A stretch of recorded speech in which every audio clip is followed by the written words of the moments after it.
young woman boards a routine flight and sits down in her assigned seat, only to discover that according to the plane's official seating chart, her seat does not exist at all. What she uncovers next will make you question every flight you have ever taken. Before we dive in, what time are you listening? Where are you from? Drop a comment below and tell me.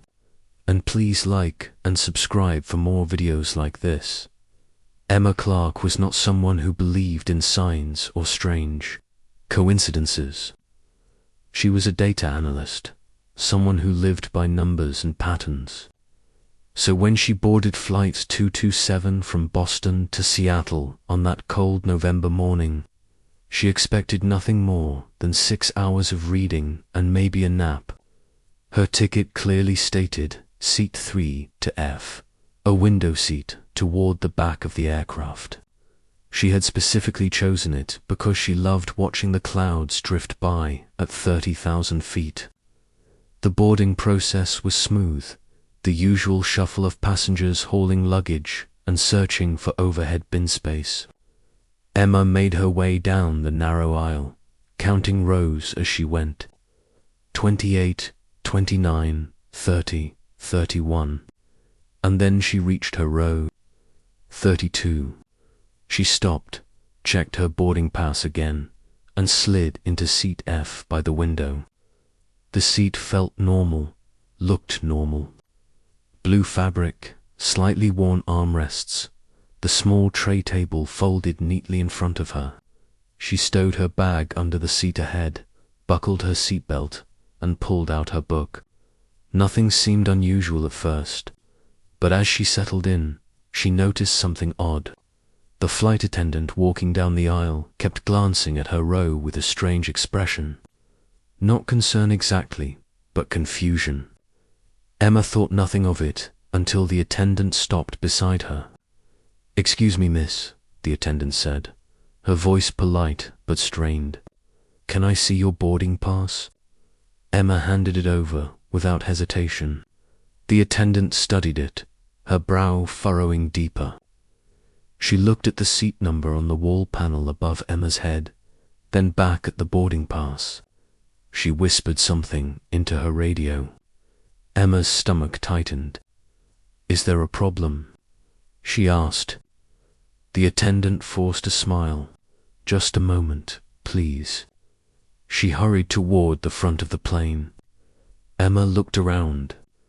The passengers in seats 32D and 32E, an older couple, seemed They were chatting quietly, oblivious to whatever was happening. But Emma could not shake the growing unease crawling up her spine.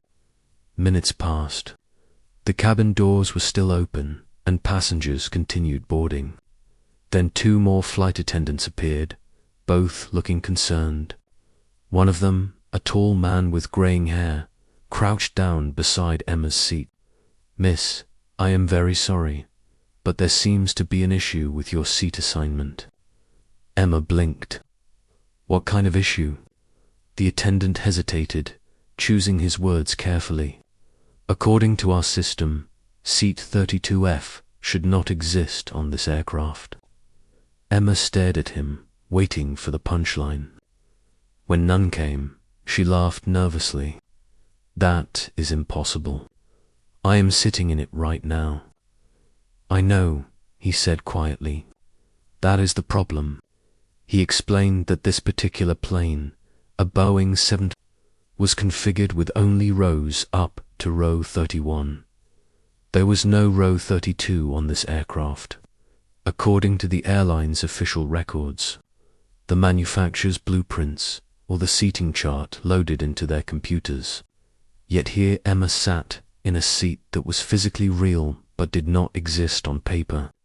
The situation escalated quickly. A supervisor was called, then another. Soon, a small crowd of crew members gathered near Emma's row, all whispering urgently and checking tablets and printed diagrams. Other passengers began to notice, craning their necks to see what the commotion was about. Emma felt her face flush with embarrassment and confusion. She could not understand how this was possible. The seat was real. She was sitting in it. How could it not exist? One of the crew members asked her to move temporarily to another seat while they investigated. Reluctantly, Emma stood and moved to an empty seat a few rows up. She watched as the crew examined row 32, taking photos, measuring distances between seats, checking the row numbers on the wall panels. Everything appeared normal. The seats were bolted to the floor, the row number clearly marked. But every digital system the airline used insisted that row 32 did not exist on this plane. Then someone made a discovery that turned everything cold. One of the attendants, while inspecting the seat itself, found something tucked deep into the seat pocket in front of 32F. It was a laminated card, old and faded. On it was a black and white photograph of the same model aircraft, and beneath it a date. November 14th, 1987. 36 years ago to the day. On the back of the card, written in neat handwriting, was a single sentence. This row was removed after the incident. No one spoke for a long moment. The supervisor, a woman named Rachel, took the card with trembling hands. She excused herself and made a phone call, stepping into the galley area where passengers could not hear. Emma's heart was pounding now. She tried to search on her phone for any information about Flight 227 or any incidents involving this aircraft, but the plane's Wi-Fi was not active yet. The couple who had been sitting in seats D and E were asked to move as well. They complied without complaint, though they looked just as confused as Emma felt. More crew members arrived, including the captain himself. He was a stern-looking man in his late 50s, and when he saw row 32, his face went pale. He spoke in hushed tones with Rachel, glancing repeatedly at the seats where Emma had been sitting. Finally, Rachel returned to Emma. "Miss Clarke, I need to ask you something important. How did you book this seat?" Emma pulled up her email confirmation on her phone. "I booked it online, through your website, 3 weeks ago. It was available, so I selected it." Rachel examined the confirmation email. It clearly showed seat 3 to F, but when she checked the airline's current system on her tablet, seat 3 to F was not listed as an option. It was as if the seat had appeared in the system just long enough for Emma to book it, then vanished again. The captain made a decision. He announced that due to a technical issue, the flight would be delayed while they investigated a seating discrepancy. Passengers groaned, but no one was told the full truth. Behind the scenes, the airline was frantically searching through old records. What they found was disturbing. In 1987, the aircraft they were currently on had been involved in an emergency landing. A structural failure had occurred mid-flight, and row 32, which had existed on the plane at the time, had partially collapsed. 3 passengers seated in that row had been severely injured.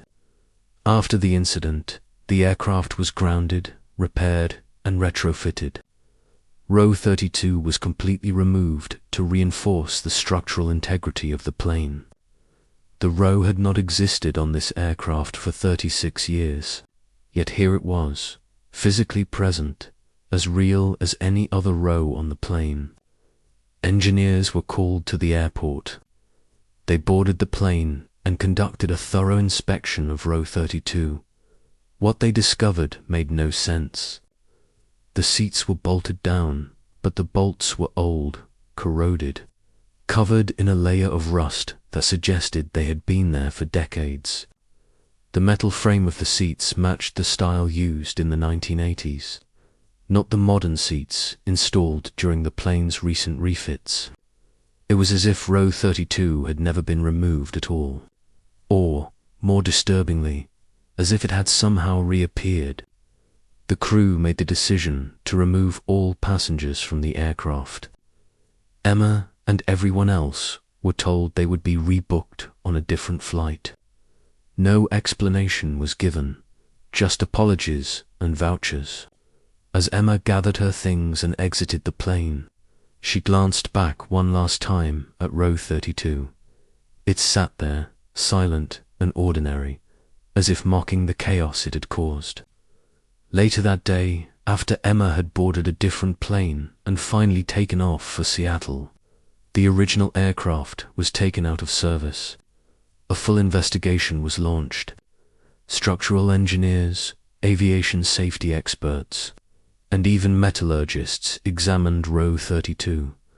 Their findings were inconclusive, but deeply unsettling. The row should not have been there, yet it was. The materials were decades old, yet the row appeared on no maintenance logs, no inspection reports, nothing. It was as if row 32 existed in a pocket of time that should not have intersected with the present.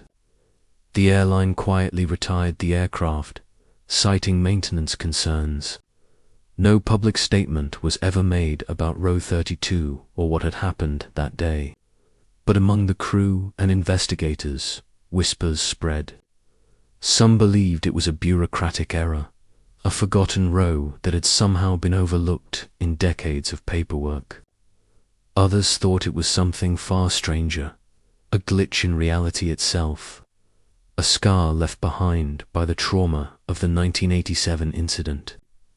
Emma never flew on that airline again, not because she was afraid, but because she could not stop thinking about that seat, the seat that should not exist, the seat that had waited 36 years, down to the exact date, to reappear, and the question that haunted her every time she thought about it.